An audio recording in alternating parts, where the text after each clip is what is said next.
All right, welcome back to Creative Outcomes. If this is your first time here, we work with nearly 100 digital and creative agencies. We bring you the inside scoop and spill the tea on what makes the best the best. Subscribe to our channel and turn on notifications, and we'll keep you updated with our latest hacks. On today's episode, we're going to talk about utilization. Ryan, what is utilization? Why is it important? Well, to talk about utilization, I've got to talk about gross margin first.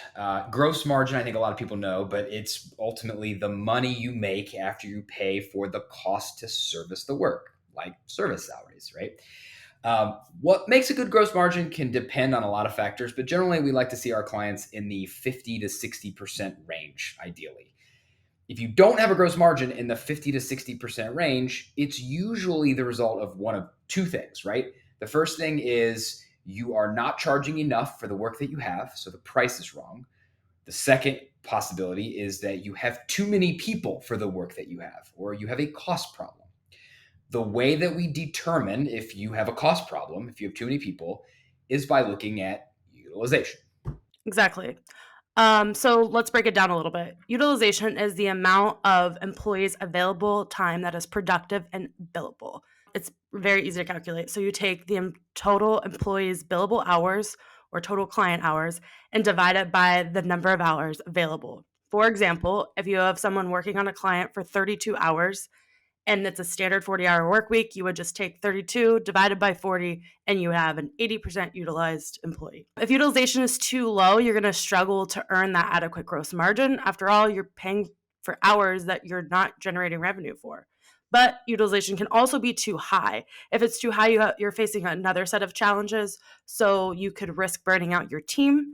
And you also don't have as much flexibility to take on new work pretty quickly. So it can go both ways, too high, too low. That's why it's really important to have a pulse on what it is. Yeah, and it's tricky, right? So generally we recommend setting ideal utilization targets and looking at, how you're doing against them no less often than once a month, right? But when you're doing it, what you should realize is not everybody's utilization is necessarily going to be the same, right? So you might have teams of people where you need more non-client time for things like participating in sales activities or just having the flexibility to take on new work relatively quickly. On the other side, you might have teams where they're more production oriented and the time to hire or recruit them is relatively low. And so in those cases, you might look for a higher utilization, right? So we generally set customized targets, but for teams, we generally look at sort of a blended utilization target in like the 70 to 80% range. Does that seem like kind of what you're seeing with your clients? Yeah, yeah, and I will say that's for your service team, right? Like we're Yes, looking for your at service team. Yep. your Yep. Yep. but yeah, yeah, yep. Okay. So yeah, that's what we're seeing for the clients that are time tracking accurately. But a lot of the agencies that are coming to work with us aren't doing a great job of time tracking, and it's something like day one we're looking at because it's so important to kind of diagnose these problems. Like if you're having struggling with growth, um, it lies in the time tracking data.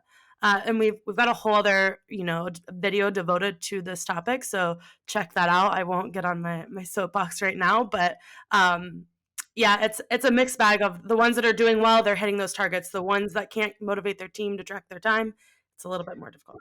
They're not hitting their targets.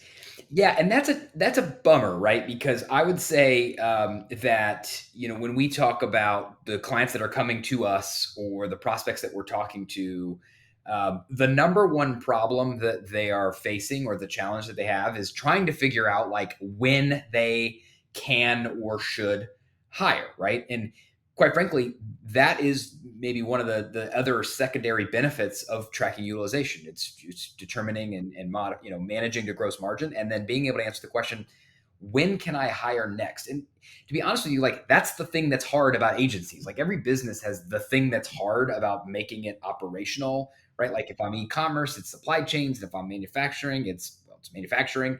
And in agencies, the hard thing is like managing to capacity. Because like you said, I mean, if you have too many people, you're not going to make any money. If you don't have enough people, you can't sell new work and you're not going to make any money.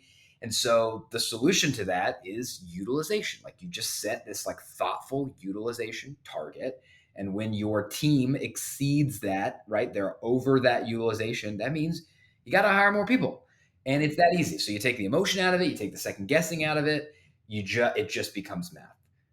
But unfortunately, you can't run the math if you're not tracking time and you don't have the utilization data, right? So it becomes maybe one of the most important things that we talk about here is making sure that you can track time and that you can measure this utilization metric accurately. Yep. Awesome. Well, if you're not tracking your time, you're not tracking utilization, start time tracking, start looking at utilization on a monthly basis or more. I think that's a wrap. Thanks for listening. Um, for more on how to build a profitable, sellable agency, subscribe to our channel and check us out on social media at Upsourced. See you next time. So yeah,